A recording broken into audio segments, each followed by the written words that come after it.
할렐루야. 함께 말씀 읽겠습니다. 하나님 말씀을 로마서 14장 13절부터 23절까지 말씀입니다. 제가 먼저 읽고 교독하고 끝절은 함께 읽겠습니다. 그런즉 우리가 다시는 서로 비판하지 말고 도리어 부딪힐 것이나 거칠 것을 형제 앞에 두지 아니하도록 주의하라.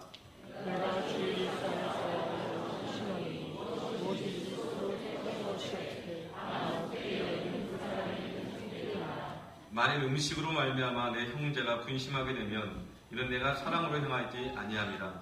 그리스도께서 대신하여 죽으신 형제를 내 음식으로 망하게 하지 말라. 하나님의 나라는 먹는 것과 마시는 것이 아니요 오직 성령 안에 있는 의와 화평과 평강과 희락이라. 이로써 그리스도를 섬기는 자는 하나님을 기쁘시게 하며 하나님의 이로 칭찬을 받느니라. 그러므로 우리가 화평의 일과 서로 덕을 세우는 일을 힘쓰나니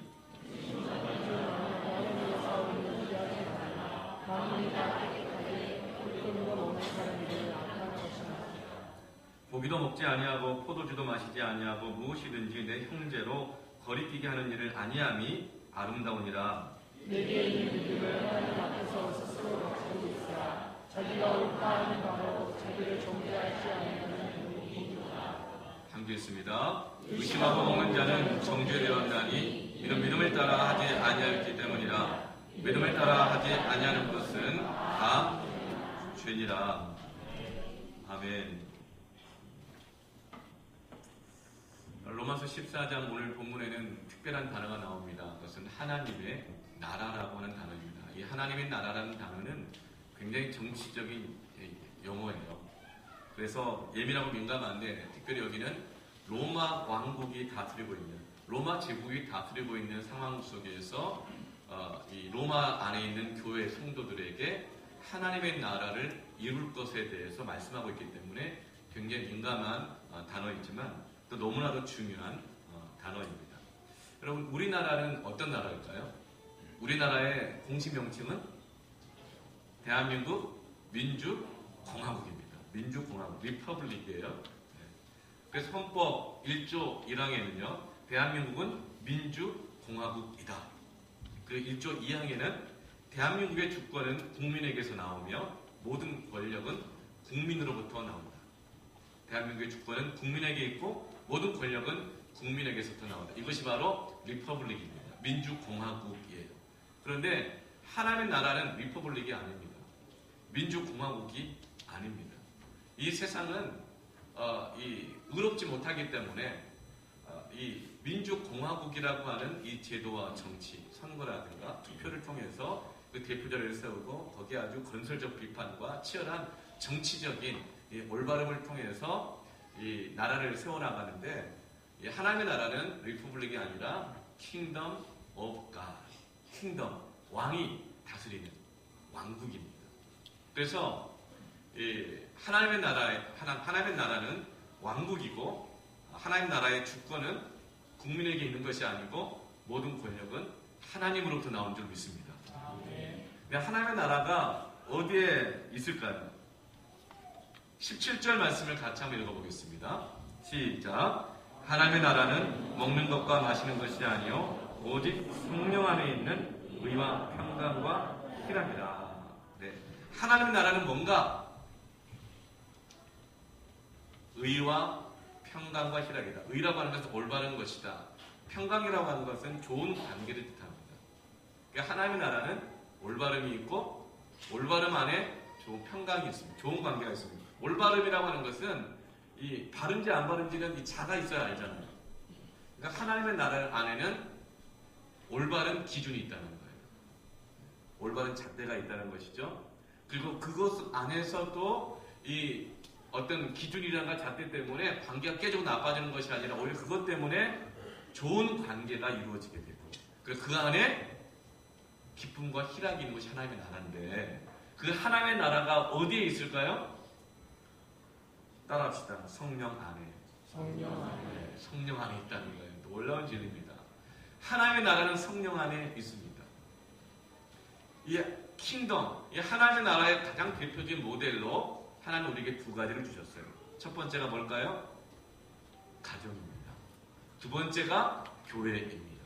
가정과 교회는 하나님 나라 안에 있는 올바름과 평강과 희락이 있는 곳입니다. 그런데 그 하나님의 나라를 어디서 경험할 수 있을까요? 성령 안에서.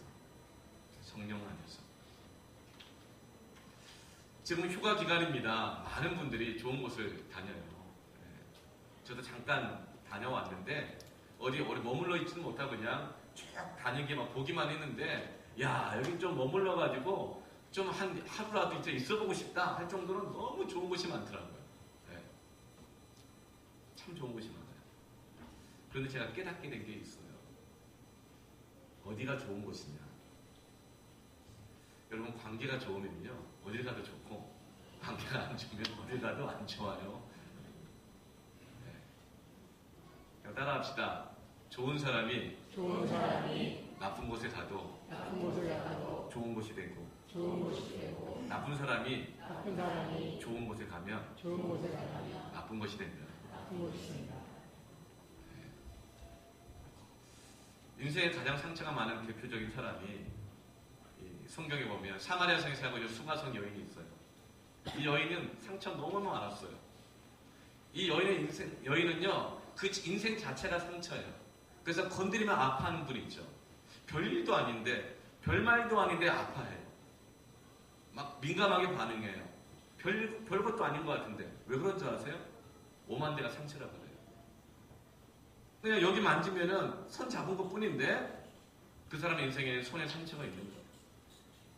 아무렇지도 않을 줄 알고 얘기를 한 건데 막 상처를 받아요. 인생이 상처라고 그래요. 그런 분일수록 주의해서 만지시기 바랍니다. 내 생각이 괜찮다고 해서 막 말하고 말 던지고 만져 이렇게 하는 게 아니에요. 수가성 여인이 그랬어요. 그래서 이 여인은 한낮에 아무도 없을 때 물 길르러 왔어요. 왜 그럴까요? 사람들이 막 만지니까.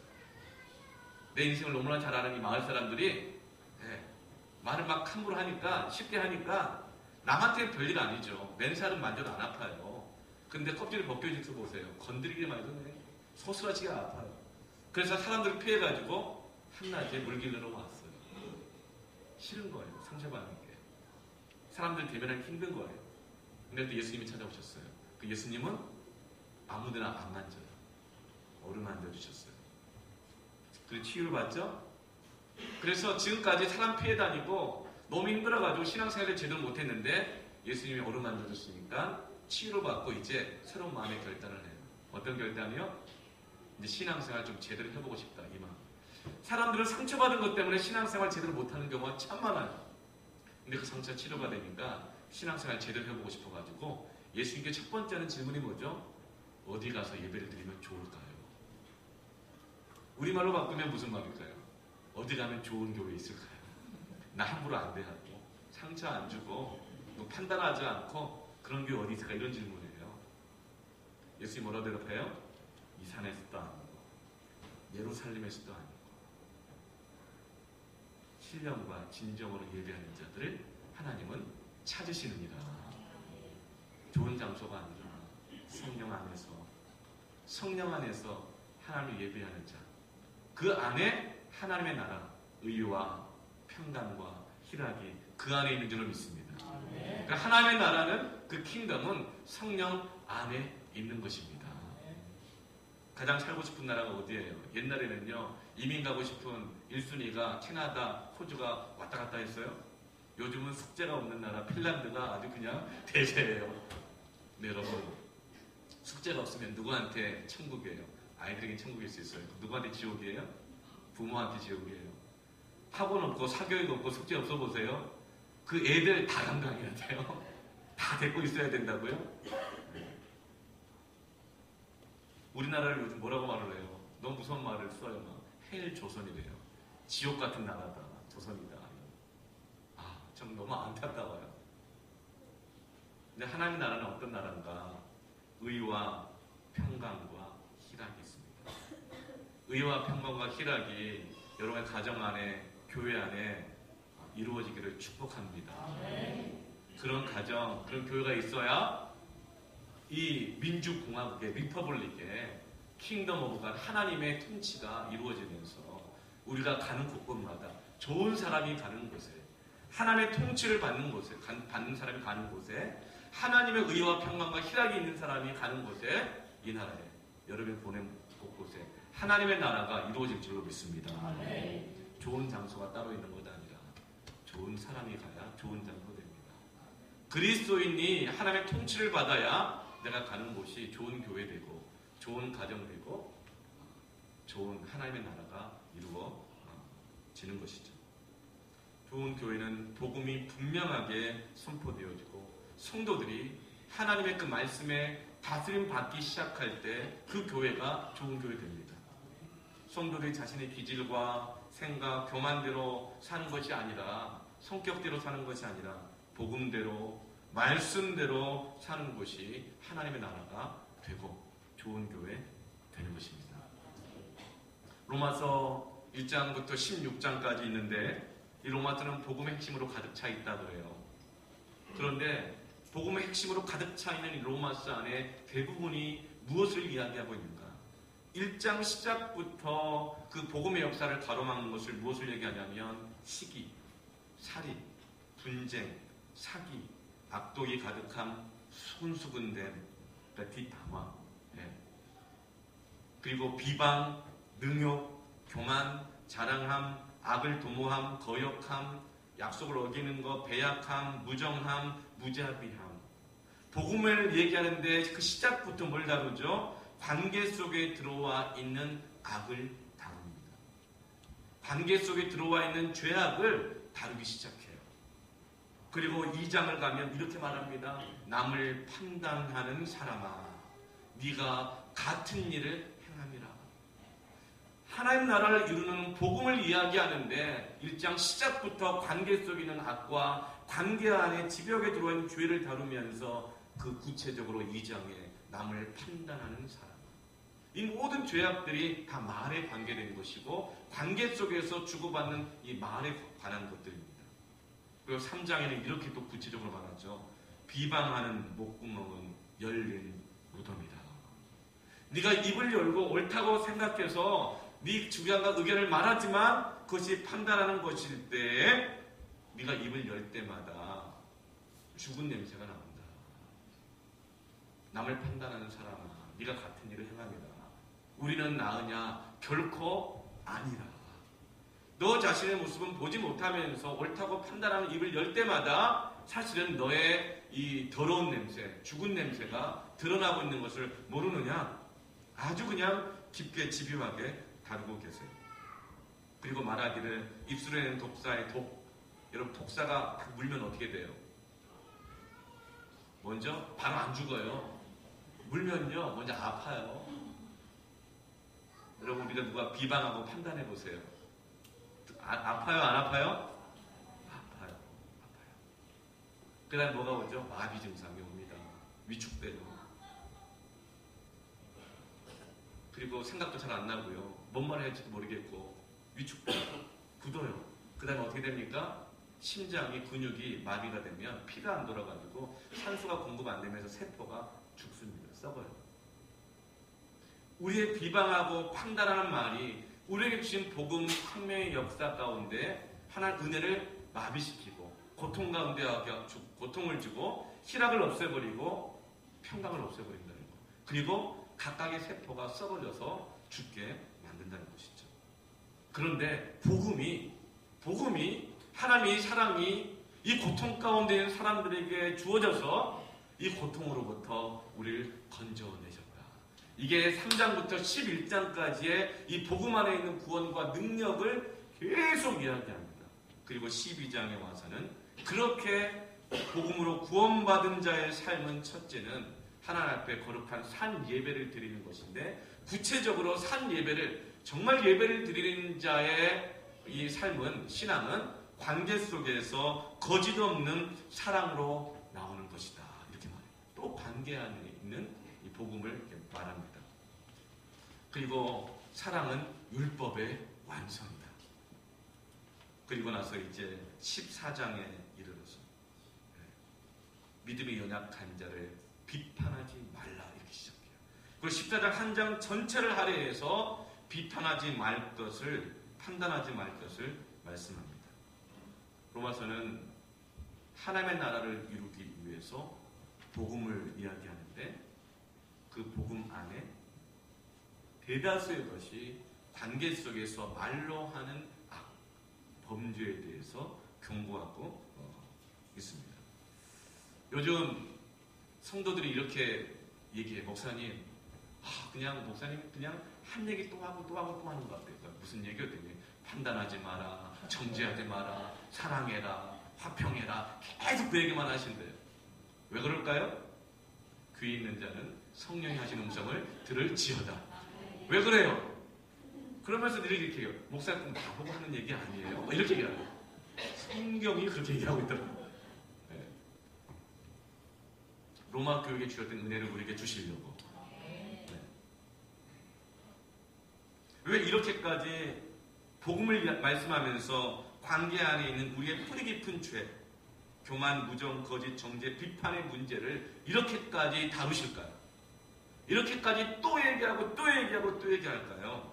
그 이유를 오늘 20절에서 이렇게 말하고 있습니다. 20절 같이 읽어볼까요? 시작! 음식으로 말미암아 하나님의 사업을 무너지게 하지 말라. 만물이 다 깨끗하되 거리낌으로 먹는 사람에게는 악한 것이다. 음식으로 말미암아. 이 음식은 단지 음식의 문제가 아니었고 먹어도 된다, 먹으면 안 된다 논쟁거리였어요. 이걸로 서로 믿음이 있다 없다 비판했던 내용입니다. 그러니까 비판한 것으로 말미암아 하나님의 사업을 어떻게 하지 말라?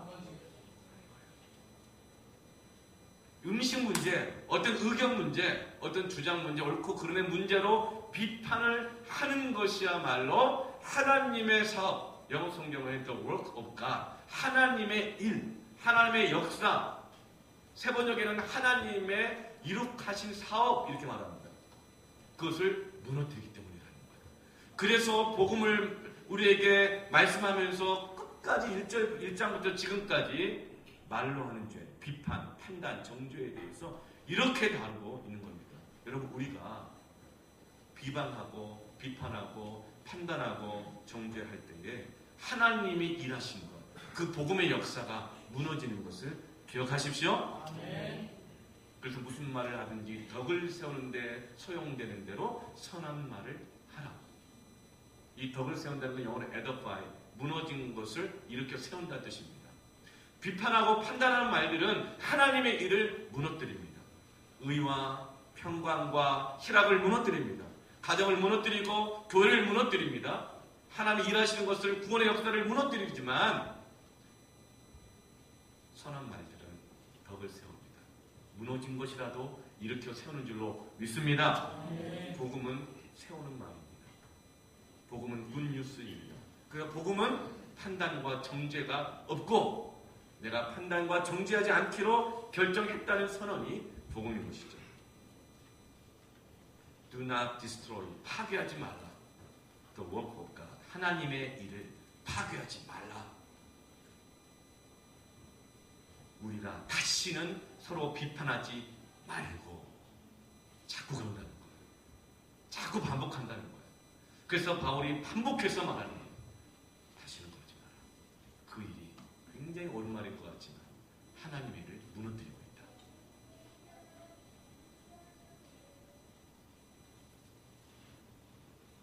NASB라는 성경 번역본에는 tear down이라고 나오죠. 이 말은 말로 비난하여 흩어버린다는 뜻입니다. 찢어버린다는 뜻이에요. 비판하면 하나님이 이룩하신 것을 말로 찢어버리고 흩어버린다는 거예요. 이것은 구체적으로 하나님의 공동체를 뜻합니다. 여러분, 이 모임을 보세요. 하나님이 이룩하신 일입니다. 하나님이 일하셨어요. 여러분들이에요.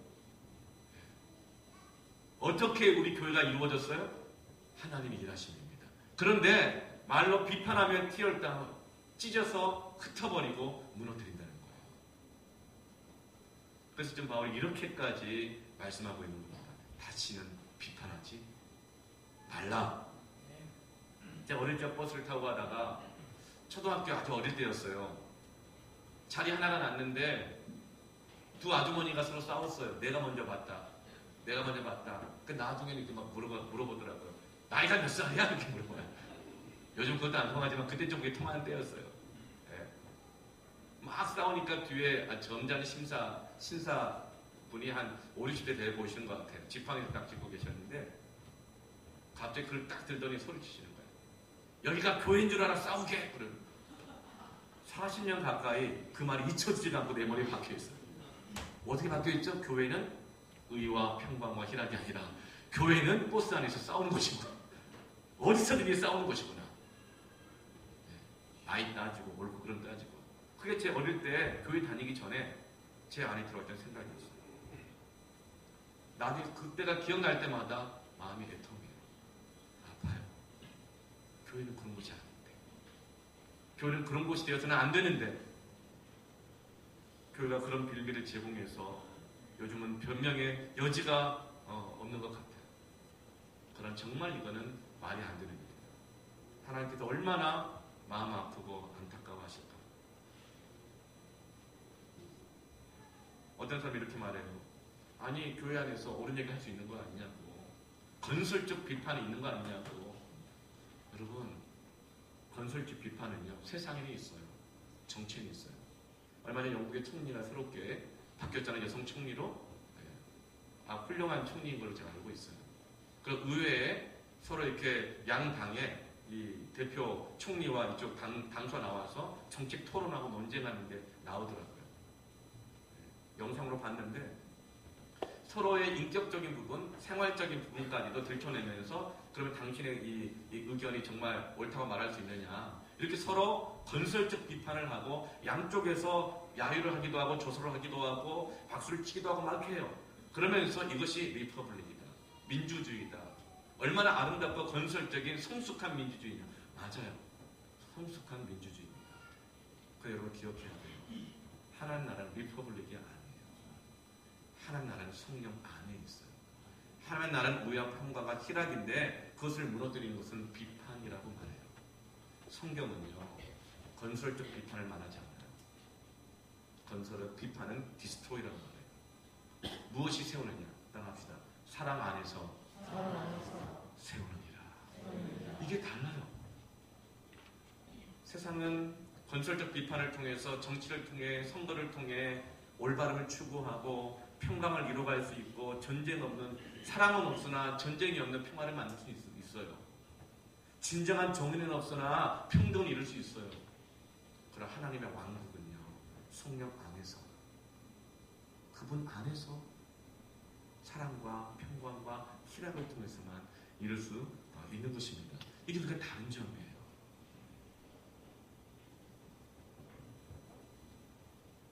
싸우는 모습은요. 결코 건설적이지 않아요. 특별히 어린아이들은 치명적이죠. 아빠와 엄마가 서로 막 싸워요. 엄마가 아빠를 비판해요. 딱 들어보면 구구절절이 옳아요. 여러분 상처받아요. 누가 상처받죠? 첫 번째는 비판받는 남편이 상처받아요. 그런데 잘 안 받기도 해요. 반사 왜냐하면 완악해가지고 딱딱해가지고 시도 안 맥혀요. 반이 그냥 들어갈 틈바구니도 없어요. 자기 이론과 논리로 너는 잘했냐 막 이러면서 막 예. 그럼 그때 누가 상처받죠? 그 모습을 보는 자녀들이 상처받죠. 결국에는 가정 안에 하나의 나라가 디스트로이 무너져가는 거예요. 올바름이 없어져요. 평강이 없고 기쁨이 없어져요. 남편이 아내를 무시하면 누가 상처받아요? 아내가요? 네. 차라리 아내가 상처를 받는 게 나아요. 근데 또 반사도 해요. 그럼 누가 받죠? 결국 자녀가 받아요. 그리고 결국은 가정이 무너져요. 교회 안에서 서로 싸운다. 뭐 분위기가 좀 그렇다. 딱 보면 알다가 이렇게 얼굴 대면하고 보면 뭔가 이 사람들이 정말 사랑하는구나 아니면 안녕하세요 뭐 이렇게 라든가 네 뭐 이렇게 합니다. 알거든요. 새가족들은 누구보다 더 잘 알아요. 왜죠? 이곳이 어떤 곳인가 너무 예민하거든요. 굉장히 긴장되어 있기 때문에 탁 해도 그냥 반응이 오거든요. 그런 분위기에서 새가족들이 신앙생활을 할 수 있을까? 어려워요. 그럼 우리는 속으면 안 됩니다. 건설적 비판은 교회 안에서는 없습니다. 우리는 이것이 마귀의 역사인지 하나님의 역사인지를 구별해야 합니다. 그럼 즉시 우리 마음속에서 그러면 잘못되는 걸 그냥 내버려 두란 말입니까? 교회가 바르게 가려는 그냥 아닌 걸 알면 그냥 내버려 둬야 됩니까? 조금만 참으시고 이따가 말씀 나오거든요. 그 말씀 때문에 말씀이 막혀질까봐 제가 염려가 돼서 말하는 거예요. 여러분, 비판은요 하나님의 일을 무너뜨린다라고 그랬어요. 하나님이 어떻게 세우신 교회인데, 하나님이 어떻게 구원하신 영혼인데, 어떻게 구원하셨죠? 정죄하지 않음으로 구원하셨어요. 우리가 어떤 것을 비판하고 싶을 때, 바로잡고 싶을 때 먼저 우리가 돌아봐야 할 것이 있습니다. 이 비판이, 이 바로잡음이 그 사람의 구원을 흔들 만큼, 또 그 사람의 신앙이 을 흔들 만큼, 교회를 흔들 만큼 내가 이 의견을 꼭 얘기해야 되겠는가? 그걸 먼저 생각을 해봐야 돼요. 만약에 그 의견이나 비판이나 주장이 구원이나 이 복음과 본질과 상관이 없는 것이라고 한다면 우리가 비판을 멈추기를 바랍니다. 굉장히 중요한 진리예요. 그럼 잘못한 일이 있을 때는 어떻게 됩니까? 그냥 내버려 둡니까? 교회가 잘못 가고 있는데 그냥 내버려 둡니까?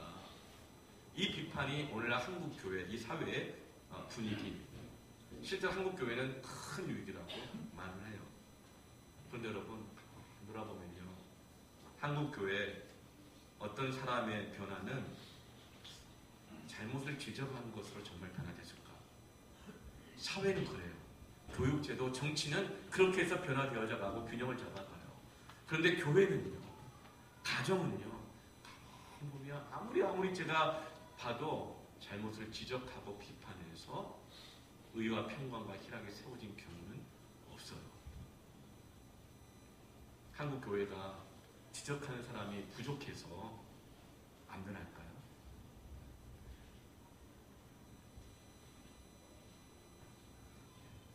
고린도전서 13장 말씀을 보면 사랑이 없으면 천사의 말을 해도 아무것도 아니라, 여러분, 우리가 바르게 세울 때, 비판할 때 먼저 돌아봐야 할 게 있어요. 그것은 뭐냐면 사랑이에요.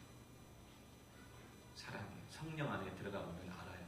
내가 정말 이 사람을 정말 사랑해서 비판하는 것인가? 그러면 해야 돼요. 그러나 사랑해서가 아니라 내 자존심, 내 옳음을 증명하고 싶고 네가 잘못했다는 것을 증명해주고 싶은 그 마음의 동기라면 비판하지 마십시오. 그러나 사랑이라면, 그 사랑이라면 여러분 하나님의 모든 자비하심으로 권면하시기를 바랍니다. 이게 중요해요. 사랑. 비판적인 글을 쓰시는 어떤 분이 그 글에 비판적인, 자신의 글에 비판적인 댓글을 오히려 못 견뎌하는 것을 많이 봤어요. 비판적인 사람들일수록 내가 말한 그 의견에 비판하는 것을 못 견뎌요. 어떤 경우 이런 경우도 있어요. 저도 가끔 성도들에게 상담하다 보면, 권면하다 보면 그건 아닌 것 같고, 이런 거는 어떨까요? 조심스럽게 물어봐요. 어떤 이렇게 얘기해요. 아, 목표 됐어요? 됐고요? 이렇게 얘기해요. 그럴 때 네. 목사님 생각 그렇고 제 개인적으로는요 이렇게 얘기해요. 아, 됐어요? 이렇게 얘기해요. 아, 그럴 때 저는 어떻게 되죠? 디스트로이, 위축돼요. 네, 목사 위축돼요. 그러나 믿어요. 그분이 저를 너무 사랑하셔가지고 그렇게 제가 막아서는 겁니다. 저 자신을 보호하는 거예요. 네.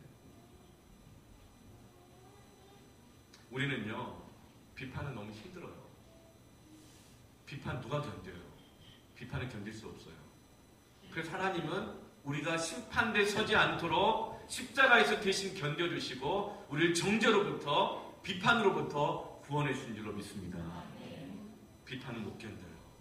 특별히 마지막 날 하나님의 심판대 앞에서 우리가 했던 말과 행동과 가식과 거짓과 교만과 악함과 이 모든 것들이 드러날 그때에 비판을 받는다면 그거 견딜 수 있는 사람은 아무도 없어요. 너무 고통스러운 거예요. 그래서 하나님이 우리를 모든 비판과 정죄로부터 우리를 막아주시고 구원해 주신 것입니다. 그렇게 하나님 우리를 구원해 주신 것이 바로 하나님의 일이에요.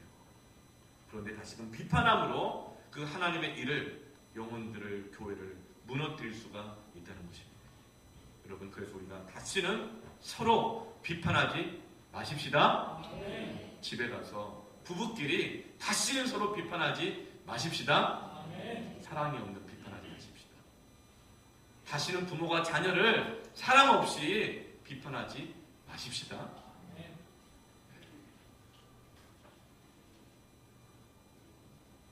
그러면 우리가 사랑해서 고쳐주고 싶은 사람이 있을 때, 정말 이제 사랑해서 고쳐주고 싶은 사람이 있을 때, 사랑해서 이 교회를 너무나 사랑해가지고 교회를 바르게 세우고 싶을 때에, 그럼 그때는 어떻게 될까요?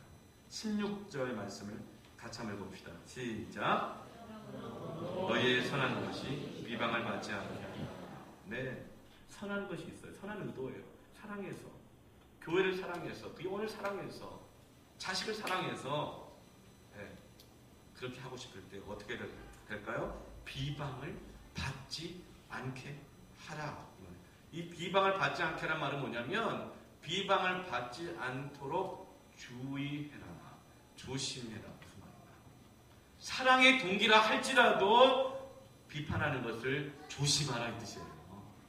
비판하는 것을 조심하고 또 조심해서 해야 할 일이라는 거예요.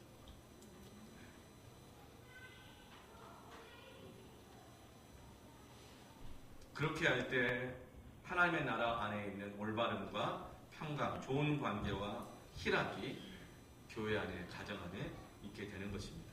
그렇다면 구체적으로 어떻게 하면 의와 평강과 희락을 사고갈 수 있을까? 첫 번째는 성령 안에서예요. 성령 안에서. 성령 안에서라는 말은 뭘까요? 하나님의 나라는 17절에 오직 성령 안에 있다고 그랬잖아요. 성령 안에. 누군가를 비판하고 싶을 때, 이건 아닌데 싶을 때, 말하고 싶을 때 어떻게 될까요? 먼저 성령 안으로 들어가요. 기도의 골방 안에 들어가야 돼요. 기도의 골방 안에 들어가서 내 마음을 먼저 살펴봐야 합니다. 정말 사랑의 동기인지 아닌지. 그리고 말씀 가운데 들어가 보아야 합니다. 디모데후서 3장 16절 말씀 같이 읽겠습니다. 모든 성경은 하나님의 감동으로 된 것으로 교훈과 책망과 바르게 함과 의로 교육하게 유익하니, 그대로 띄워주시고요. 책망이 있어요. 책망은 clearly the wrong, 그러니까 잘못된 것을 분명하게 하다 이 뜻이에요. 근데 그 잘못된 것이 분명한 것, 누가 옳고 그르고, 이것이 어디서 드러나죠? 말씀 앞에서 드러나는 겁니다. 그런데 이 말씀은 성령의 감동하심으로 주어진 것이에요. 하나님의 말씀 없이 성령 안에서 그분의 말씀 앞에 나 자신을 빗대어보고 돌이켜보고 옳음을, 그름을, 또 그리고 평강을, 희락을 회복하지 않게 되어지면 그것은 파괴한다는 거예요. 그러나 성령 안에서 하나님의 말씀으로 우리 자신이 책망하고 바르게 할 수 있는 것입니다. 기도와 말씀 안에서, 성령 안에서 하나님의 나라가 이루어져 간다는 거예요. 우리 그리스도인들은요, 기도와 말씀 안에서, 회의석상이 아니라 하나님 안에서, 그분 앞에서 의와 평강과 희락을 회복할 수 있습니다. 바로 그 사람이 있는 곳에 하나님의 나라가 이루어져 가는 거예요. 이거 없이 세상적, 정치적 정의는 있을 수 있지만 정말 하나님의 공의는 없어요. 세상적인 평등은 있을지 모르지만 진정한 하나님의 사랑은 없어요. 겸손함은 없어요. 구체적으로 어떻게 기도와 말씀 안에서 해야 할 것은 무엇인가? 첫 번째로는요, 13절 말씀부터 살펴보면, 그런즉 우리가 다시는 서로 비판하지 말고 도리어 부딪힐 것이나 거칠 것을 형제 앞에 두지 아니하도록 무엇하라? 주의하라. 주의하라. 이 단어는 영어로 make up your mind. 너의 마음을 make up 해라 이 뜻이에요. 너의 마음을 make up 해라. 누구를 비판하기 전에 네 마음을 먼저 make up 해라. 여러분, make up 언제 하세요? 우리 여성분들 메이크업 언제 하세요? 저녁에요? 낮에요? 네, 시대대로 하시잖아요. 저는 운전할 때 어떤 여성분이요, 아침에 출근하시나 봐요. 한 손으로 운전하고 이거 거울 내려놓고 막 이러면서 눈썹도 그리고 막 바르고 막 세상에 꼼꼼하게 하더라고요. 무섭더라고요. 저는 사모는 어떡하나. 메이크업을 시대대로 하더라고요. 네, 언제 하죠? 아침에 일어나면 출근하기 전에 하는 겁니다. 기도와 말씀으로 너의 마음을 메이크업 your mind 언제 해요? 할 수 있는 한 아침에 하십시오. 민낯으로 나가서 대충 시간 나면 아무 때나 메이크업 하는 게 아니에요. 그리고 또 메이크업 언제 지워요? 화장의 기본은 지우는 데 있잖아요. 언제예요? 저녁에 자기 전에 지우잖아요. 메이크업 your mind 항상 아침에 깰 때에 자기 전에 어느 때든지 너의 마음을 비판하기 전에 살펴보아라. 그렇지 않으면 오히려 그 오름이 하나님의 나라를 무너뜨릴 거다. 희락을 기쁨을 없애버린다. 좋은 관계를 없애버린다. 흩어버린다. 무너뜨린다. 메이크업 하려면 뭘 봐야 돼요? 뭘 봐요? 거울을 보죠. 네. 손거울들 다 들고 다니시죠? 왜 성경은 안 들고 다니세요? 성경 들고 다니세요? 들고 다니세요. 얘기했잖아요. 지지난주 설교 때도 어두운 곳에서 기이한 빛 가운데 불러내신 것은 하나님의 아름다운 데 선언하려 하십니다. 어두운 책장 안에 넣어놨던 거 꺼내시고 직장 책상 앞에 놓으시고 컴퓨터 앞에 놓으시고 운전대 앞에 놓으시고 네가 그리스도인 것을, 내가 그리스도인 것을 드러내고 증거하고 선언해야죠. 손거울을 들고 다니는데 성경을 들고 다니십시오.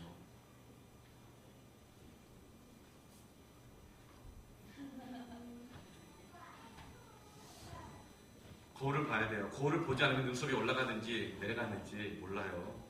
그것도 모르면서 비판하고 비방하고 말하면요, 판단하는 이가 같은 판단을 받습니다.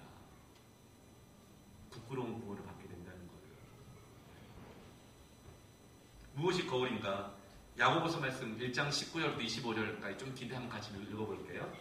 시작. 내 사랑하는 형제들아, 너희가 알거니와 알지. 사람마다 듣기는 속히 하고 말하기는 더디하며 성내기도 더디하라. 사람이 성내는 것이 하나님의 의를 이루지 못한다. 무너뜨린다는 거예요. 그러므로 모든 더러운 것과 넘치는 악의 말 내버리고 너의 영혼을 능히 구원할 바 마음에 심어진 말씀을 온유함으로 받으라. 너희는 말씀을 행하는 자가 되고 듣기만 하여 자신을 속이는 자가 되지 말라. 누구든지 말씀을 듣고 행하지 아니하면 그는 거울로 자기의 생긴 얼굴을 보는 사람과 같아서 제 자신을 보고 가서 그 모습이 어떠했는지를 곧 잊어버리거니와 자유롭게 하는 온전한 율법을 들여다보고 있는 자는 듣고 잊어버리는 자가 아니요 실천하는 자니 이 사람은 그 행하는 일에 복을 받으리라. 거울이 뭐죠? 말씀을 듣고 행하는 것이 거울입니다. 특별히 마음에 심어진 말씀이 거울이라고 그랬어요. 마음에 심어진 말씀. Make up your mind. 내 마음에, 비판하고 싶은 마음에, 바로잡고 싶은 마음에 말하기 전에 먼저 기도의 골방 안에 들어가서 말씀이 마음에 심겨지면 make up your mind가 된다는 거예요. 그리고 나서 하나님의 의를 깨닫고 발견하고 평강과 희락 가운데 온전한 사랑으로 그를 권면하고 책망할 때에 바르게 세워지는 일이 있는 것입니다. 이거 있는가? 이거 있는가? 기도와 말씀은 다 잊어버리고 세상적인 올바름과 의와 정의에 완전히 젖어 있어가지고 이것이 옳다, 저것이 그러다, 이것이 상식이다, 뭐다 말하고 다니는 모든 것들은 아무리 옳아도 의와 평강과 희락을 무너뜨리는 것입니다. 여러분 성령 안에서 기도와 말씀으로 메이크업 하시기를 축복합니다.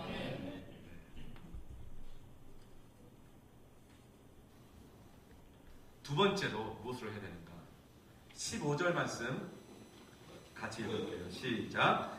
만일 음식으로 말미암아 내 형제가 근심하게 되면 이는 내가 사랑으로 행하지 아니하면 이것까지 내가 사랑으로 행하지 아니하면 하나의 나라를 이루려면 따라합시다. 모든 것을 사랑으로 행해야 합니다.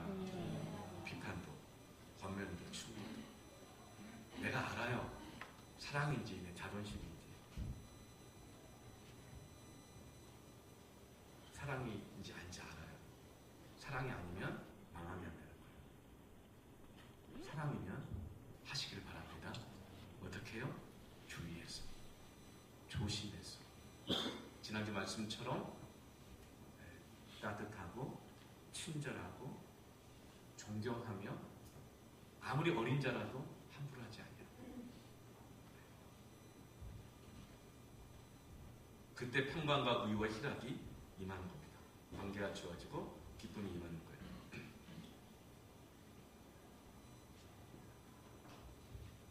갈라디아서 5장 13절 말씀 같이 읽어봅시다. 형제들아, 너희가 자유를 위하여 부르심을 입었으나 그러나 그 자유로 육체의 기회를 삼지 말고 오직 사랑으로 서로 종 노릇하라. 사랑으로 서로 종 노릇하라. 우리는요, 포지션에 굉장히 제한받습니다. 우리의 역할 제한받아요. 그리고 이것이 상식과 맞는 얘기예요. 이 대통령은 대통령이라는 지위가 있기 때문에 나의 구하를 막론하고 대통령의 말에 순종하고 따르죠. 대통령 옆에 있는 영부인도 영부인이 잘나서가 아니라 대통령의 부인이기 때문에 그 자리에 맞게 존중해주고 하는 겁니다. 다 그래요. 회사에서도 사장님, 뭐 사모님 이렇게 불러주잖아요. 거기에 맞게 존중해주는 것 상식이에요. 그것이 바른 것입니다. 그런데 성경에서 말하는 평강은요, 그 자리, 직분, 역할 이것을 넘어서는 것입니다. 무엇으로요? 사랑으로 서로 종노릇 하는 것입니다.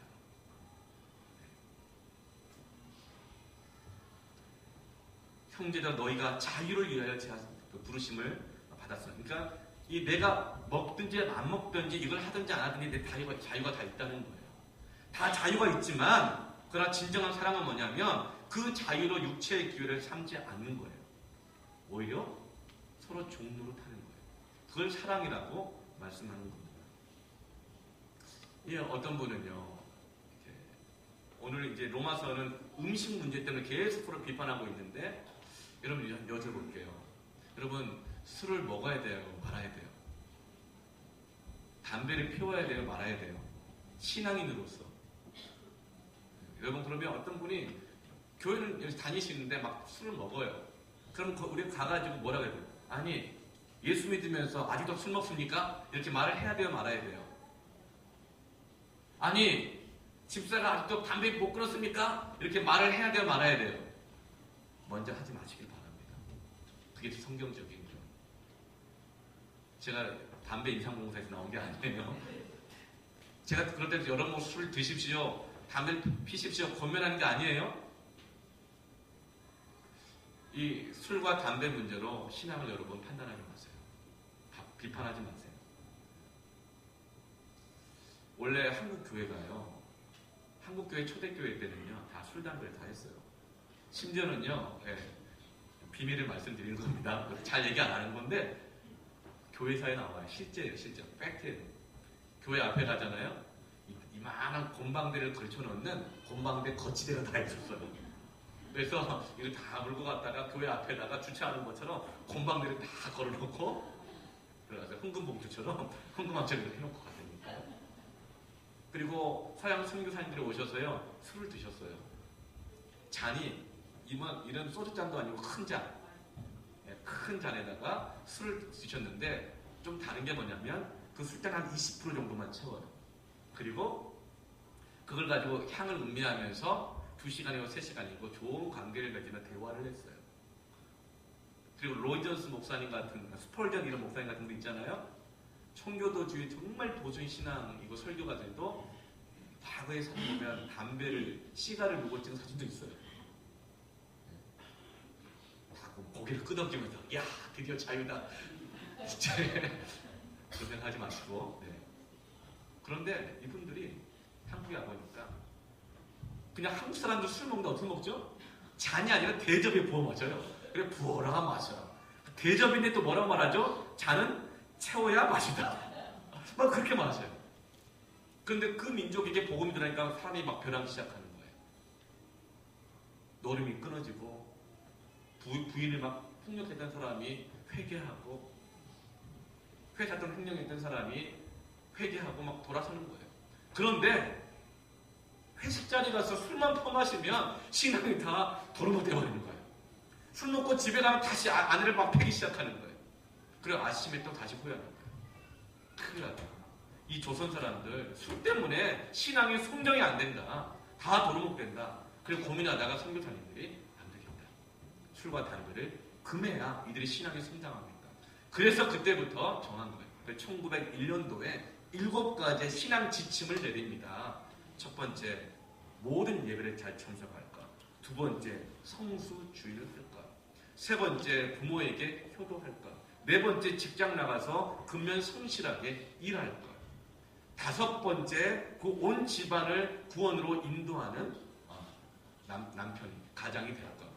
여섯 번째가 금주 금연이었어요. 일곱 번째 제가 기억이 잘 안 나요. 그런데도 그게 잘 안 지켜지니까 1914년도에 대한민국의 장로회 총회에서 공회에서 이렇게 결정을 했어요. 술과 담배를 끊지 않은 사람은 장로가 될 수 없다.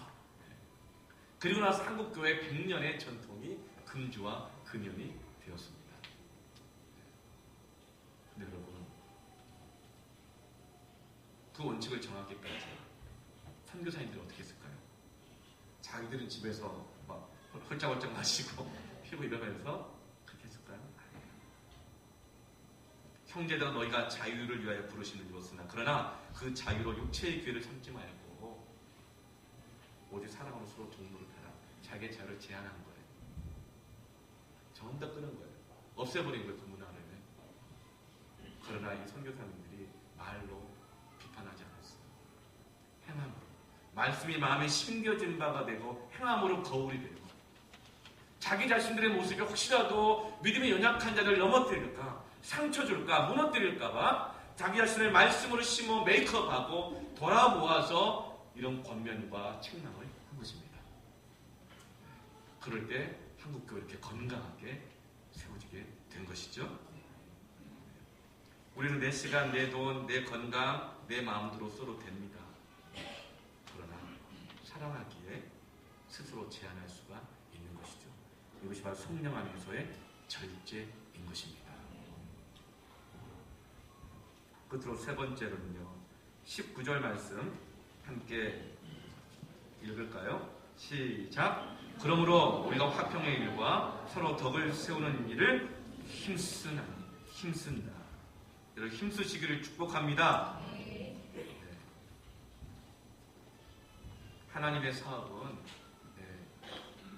큰 일로 무너지는 게 아니라 사랑 없는 비판으로, 행함이 없는 비판으로, 메이크업하지 않는 비판으로, 기도와 말씀은 전혀 없고 영성은 없으면서 경건은 없이 옳음으로만 비판할 때 하나님의 일이 무너집니다. 사랑 안에서, 성령 안에서 권면과 책망하시길 바랍니다. 그러게 나 자신이 먼저 성령 안에서 메이크업 돼야 돼요. 그리고 사랑으로만 해야 합니다. 사랑이 아니면 아무리 오라도 하지 마세요. 기도의 골방으로 들어가세요.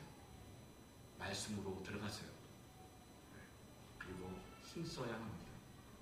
힘써야 합니다. 하나님의 나라는 이와 같이 화평의 일과 서로 덕을 세우는 일에 힘쓸 때 이루어질 수 있는 거예요. 덕을 세운다. 영어 성경, 영어로 edify. edify는 무너진 것을 이렇게 세운다는 뜻이에요. 여러분, 비판으로 얼마나 우리가 많이 무너져요. 얼마나 많이 상처를 받아요. 그런데 덕을 세운 데 소용되는 선한 말로 여러분, 하나님의 나라를 세워가시길 축복합니다. 이 일에 힘쓰시기를 바랍니다. 여러분, 비판보다 선한 말을 하기를 힘쓰십시오. 우리가 오직 성령 안에서만 이와 같이 하나님의 나라를 세울 수 있음을 꼭 기억하시기를 주님의 이름으로 축원합니다. 하나님 우리에게 율법을 주셨어요. 규칙을 주셨죠. 그러나 이것은 규칙이 아니라 원리입니다. 우리에게 있어서는 원칙적 순종이 아니라 인격적인 순종이 있길 바랍니다. 인격적인 순종. 말씀이 그렇게 말하니까 순종하는 것이 아니라 하나님이 말씀하셨기에 순종하는 겁니다. 우리는 어떤 사람의 말이 옳기에 순종하는 것이 아니라 그가 말했기에 순종하는 것이 인격적 순종입니다.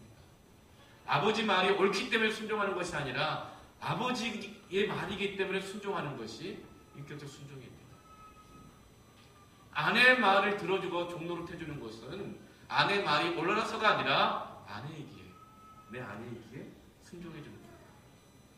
그것이 인격적 순종입니다. 그가 옳고 바르기에 사랑해주는 것이 아니라 그가 그이기에 사랑하는 것이 인격적인 사랑하는 것입니다. 이 사랑이 없이는 비판하지 않길 바랍니다. 이 사랑으로 할 때 하나님의 나라가 교회와 가정 안에 이루어질 줄로 믿습니다. 아멘. 할렐루야. 여러분 메이크업 하셨죠? 메이크업 하셨죠? 메이크업 하세요. 저 이런 말씀 할 때마다요 약간 긴장될 수도 있어요. 또 어떤 분이 나보고 뭐라고 하는 거 아니냐 목사님. 귀 있는 자는 성령이 하시는 것을 들을지어다. 말씀을 잘 심으시고 그것이 메이크업 되기를 축복합니다. 아멘. 네, 우리 함께 기도하겠습니다. 눈을 감고 한번 가슴에 숨도 얹고 기도해 봅시다. 우리는 사마리아 성인의 수가사 여인처럼 너무 비판 많이 받고 사람들한테 이 말 저 말 많이 들어서 이제 누가 날 건드린 것도 너무 힘들고 얼굴 보는 것도 힘들어서 무너진 채로 피해 살 수 있습니다. 그런데 그런 여인에게 우리 주님은 찾아오셔서 그를 함부로 대하지 않으셨습니다. 그의 상처를 함부로 대하지 않으셨습니다. 어루만지셨습니다. 그런데 그의 마음속에 새로 일어난 소망, 신앙생활 제대로 해보고 싶다. 신앙생활 제대로 해보고 싶다. 어디서 예배를 드릴까요? 주님 말씀합니다. 좋은 곳이 아니라 성령 안에서 예배하는 자 되기를 원한다. 여러분, 우리가 상처받은 마음들이 있습니까? 비판받는 마음들이 있습니까? 성령 안에서 하나님께 올려드리길 바랍니다. 그리고 하나님 사랑으로 모든 것을 하게 하여 주시옵소서. 하나님의 일이 무너지지 않게 하여 주시고 내가 하나님의 일을 세우는 자가 되게 하여 주시옵소서. 자, 함께 우리 기도할까요? 기도하겠습니다. 하나님 아버지 감사합니다.